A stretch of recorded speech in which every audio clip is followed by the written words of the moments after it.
네, 안녕하세요 여러분 반갑습니다. 대리연 멘토 권혁철입니다. 재룡전기 현재 고점 대비 주가가 반토막이 났습니다. 그러니까 이 상승분을 모두 반납을 하고 있는데요. 저는 그 이유가 AI 거품론 확산이라고 생각하고 있습니다. 하지만 이 AI 산업 발달 시대를 거스를 수는 없겠죠.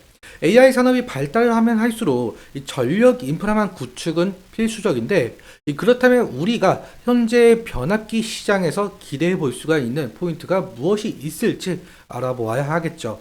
오늘 이러한 내용 말씀드린다라고 생각해 주시면 좋을 것 같고요. 그리고 여러분들께서 이 재룡전기 이 하나만큼은 궁금하다라고 하신다면 댓글 남겨주세요. 다음 영상에서 말씀드리도록 하겠습니다. 그럼 본론으로 바로 들어가 보도록 하죠. 아시다시피 이 재룡전기 변압기 비중 100%이고 1분기와 2분기 실적 상당히 좋은 흐름 나타냈습니다. 사실 이 변압기 수명이 20에서 30년이다 보니까 이 사이클 주기도 이에 맞춰서 돌아가게 되는데, 이 AI 산업 발달로 중요해진 전력 인프라만 구축이죠. 이 북미에서는 현재 이 전력 인프라만 구축으로 인해서 이 변압기 수요가 증가가 되었고, 이 부족해진 변압기를 우리 한국 제품을 많이 수입해서 쓰고 있는 상황입니다. 그래서 재룡전기는 북미에 많은 수출을 하고 있는 상황이기도 하고요. 실제로 2분기 수출 비중을 확인해 보자면 이 91.7%를 차지하면서 압도적으로 이 수출 비중이 높은 것을 확인할 수가 있는데요. 그런데 왜 이 재룡전기 주가가 반토막이 났을까요? 여러 가지 이유가 있는 것으로 판단이 되고 있는데, 첫째로 이 기관들의 차익 실현 매물 추례입니다. 여기 보시는 것처럼 이 기관의 매물들 지속적으로 나오고 있는 상황이죠. 이 외인들의 물량도 어느 정도 나오고 있는데, 한 달 기준으로 보자면 기관에서 55만 주 매도가 나왔고요.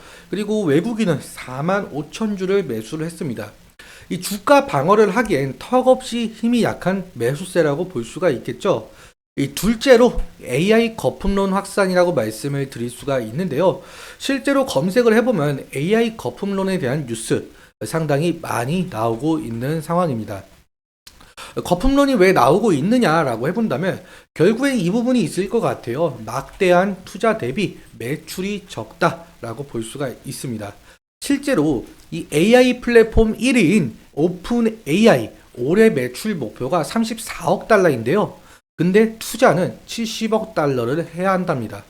상당히 이 과잉 투자가 되고 있다라는 겁니다. 그런데 사실 이렇게 이 과잉 투자가 될 수밖에 없는 이유, 이 과소 투자가 된다면 결국엔 AI 시장 경쟁에서 도태가 될 수밖에 없겠죠. 그래서 모두가 뛰어든 AI 경쟁이라고 볼 수가 있겠습니다.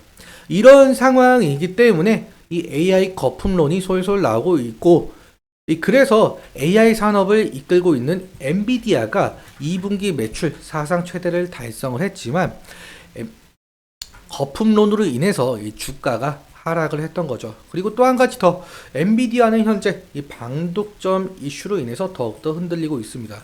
이러한 AI 거품론 때문에 이 각국 정부에서는 이 전력 인프라만 구축에 대한 투자를 소극적으로 대응을 하고 있다라는 건데요. 그래서 이 재룡전기의 수주 잔고를 좀 보자면 위에 있는 게 1분기 수주 잔고고요. 이 밑에 있는 게 2분기 수주 잔고입니다.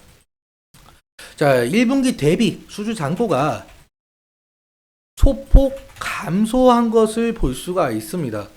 결국엔 이 수주 잔고 감소는 성장 속도 둔화 우려를 나타내고 있기 때문에 이 재룡전기의 주가에 영향이 갔다라고 볼 수가 있을 것 같아요. 그럼 앞으로 이 재룡전기의 주가 상승 모멘텀 과연 없을까요? 저는 이것에 좀 포커싱을 맞추고 싶었습니다. 이제는 이 재룡전기가 이 수출뿐만 아니라 이 내수 시장도 신경을 써야 하는 상황에 놓였습니다. 이번에 이 SK 최태원 회장 뭐 여러 가지 겸직을 하고 계시죠. 뭐 이번에는 이 대한상공 회의소 회장직으로 이 국회 여야 대표들을 만나서 이런 발언을 하셨습니다. AI 기본법이 시급하다. 이 국가 차원의 AI 전략이 부족하고 AI 인프라가 매우 필요하다. 그러면서 이 전력 확충에도 좀 관심을 가져야 한다라고 이렇게 말씀을 주셨습니다. 여기에 여야가 한 목소리를 냈기 때문에 이 법안 통과가 될 가능성 상당히 높겠죠. 그렇다면 이 전력망 확충, 제가 매번 말씀을 드리지만 원자력 발전소라든지 뭐 풍력이라든지 태양광이라든지 화력이라든지 변압기는 꼭 필수적인 제품이죠.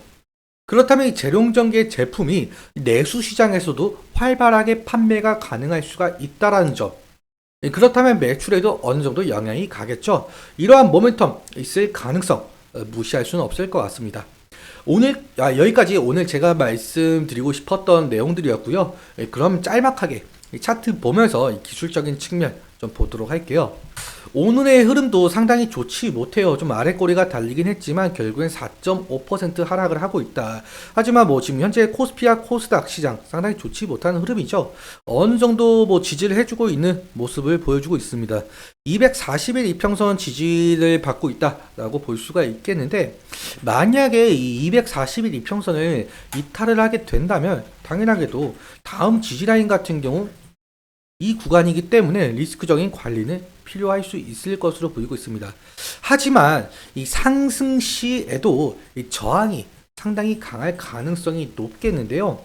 현재 AI 거품론으로 인해서 하방 압력이 상당히 강하다 보니까 이 적절하게 대응을 해 주셔야 될 것 같습니다. 일단 첫째로 이 부분 1차 저항 때는 이 부분이라고 말씀을 드릴 수가 있을 것 같은데, 만약에 이 구간을 강한 거래 대금을 통해서 돌파를 해준다라고 해도 2차적인 저항대 라인 이 부분이 있기 때문에 상당히 하방 압력이 강하다. 그러니까 이 정도만 말씀드리도록 하고요. 오늘 이렇게 끝내보도록 하겠습니다. 그리고 오늘 말씀드린 내용과 이러한 차트적인 부분들에 대해서는 제 개인적인 견해가 상당히 있기 때문에 여러분들의 주관적인 견해와 함께 투자의 현명한 선택하셨으면 좋겠습니다. 오늘도 시청해주셔서 감사하고 지금까지 데이언 멘토 권혁철이었습니다. 감사합니다.